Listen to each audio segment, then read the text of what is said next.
It started as a normal weekend at our lakefront cabin. The sun sparkled on the water, birds chirped in the trees, and we were finally enjoying some peace after months of renovations and hard work. That peace, however, was about to be disrupted by Karen, the notorious HOA president, who had a habit of overstepping boundaries. Weeks earlier, Karen had sent a passive-aggressive letter claiming that she, or anyone she approved, had the right to inspect my property at any time. I had ignored it, knowing full well that our cabin was legally ours, fully permitted, and outside her jurisdiction. But Karen never took no for an answer. One Saturday morning, my wife noticed a moving truck pull into our driveway. Karen had shown up with her realtor, clipboard in hand, apparently expecting a tour of our home. They weren't there for a social visit.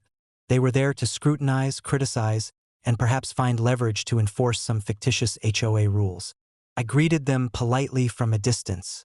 "Karen, may I help you?" Karen smiled, feigning charm. "We're here to tour the property. Realtor's curious to see the cabin. Thought I'd bring her along to see how things are managed." I raised an eyebrow. "You do realize this is private property, correct? You don't have the right to enter without invitation." Karen waved off my concerns, taking a step forward. "Don't worry, it's just a friendly tour. We won't take long." That was the final straw.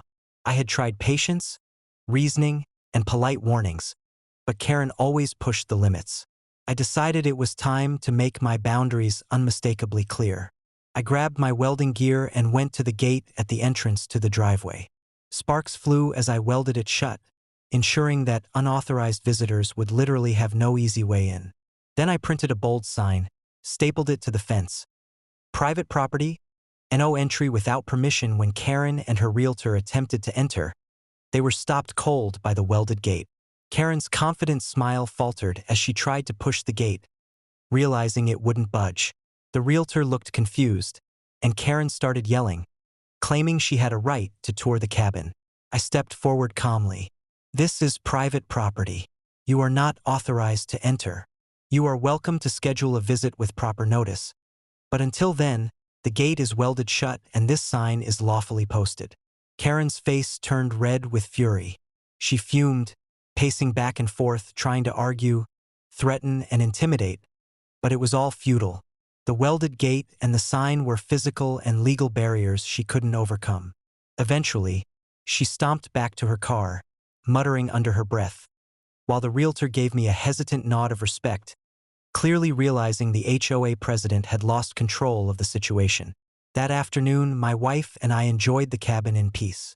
The water glimmered, the forest was quiet, and the sense of ownership and security was stronger than ever. Karen may have thought she could impose herself on my property, but the welded gate and signs sent a clear message. Our cabin was ours, and we set the rules here. Over the next few weeks, the HOA sent more letters and threats, but none dared approach in person. The story of the welded gate and bold signs spread through the neighborhood, serving as a warning to anyone who thought they could bully homeowners into submission. Looking back, the day Karen tried to waltz through my cabin was a turning point. She had overstepped, and I had responded decisively.